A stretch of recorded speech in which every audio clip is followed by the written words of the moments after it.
Здравствуйте! Вы на кулинарном канале Мир Кулинарии, и с вами Белла. Предлагаю вам посмотреть рецепт приготовления лечебного напитка от кашля при простуде. Этот напиток готовим на основе вишневых веточек. У меня веточки сухие. Вы можете взять мокрые веточки. Когда была обрезка вишни, я насобирала веточки, помыла их и посушила. Вот такие у меня получились вишневые веточки сушеные. Теперь я беру несколько веточек, ломаю и засыпаю в турку. Напиток буду готовить в турке. Листики мне не нужны вишневые, а мне нужны только одни веточки. Можно взять с почечками. Мне еще понадобится вода.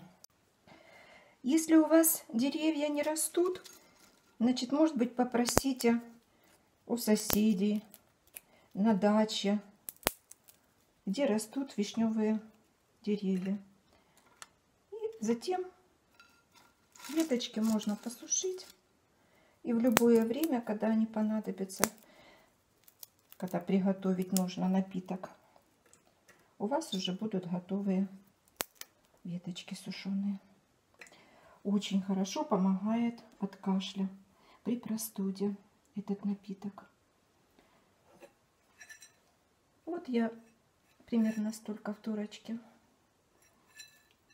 наломала веточек. Заливаю водой и ставлю на огонь, на газовую плиту. Будем варить наш напиток.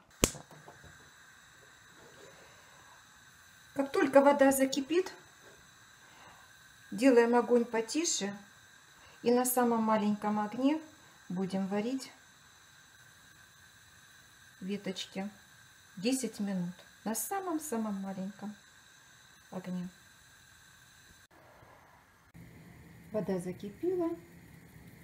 Огонь делаем потише.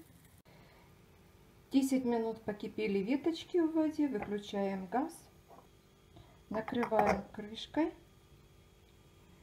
И даем отстояться час нашему напитку. Прошел час. Напиток настоялся. Напиток переливаем в маленький графинчик. Напиток от кашля на вкус терпкий, поэтому его лучше разбавлять с теплой водой или добавлять в чай. Напиток перелили в графинчик или в посуду в стеклянную. Даем остыть и затем закрываем крышкой. И в таком состоянии можно хранить в холодильнике 2 суток. По мере необходимости брать и добавлять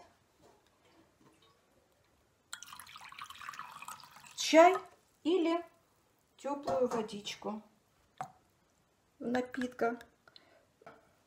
Пожалуйста, пейте, выздоравливайте.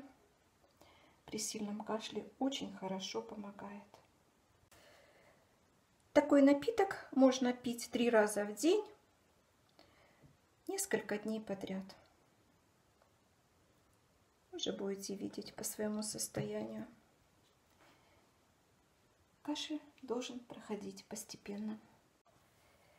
Вот такой напиток у нас получился от кашля при простуде.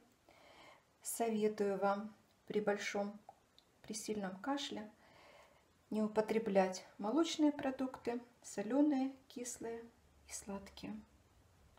Берегите себя. Желаю вам всего самого хорошего, крепкого здоровья. До новых встреч. До свидания.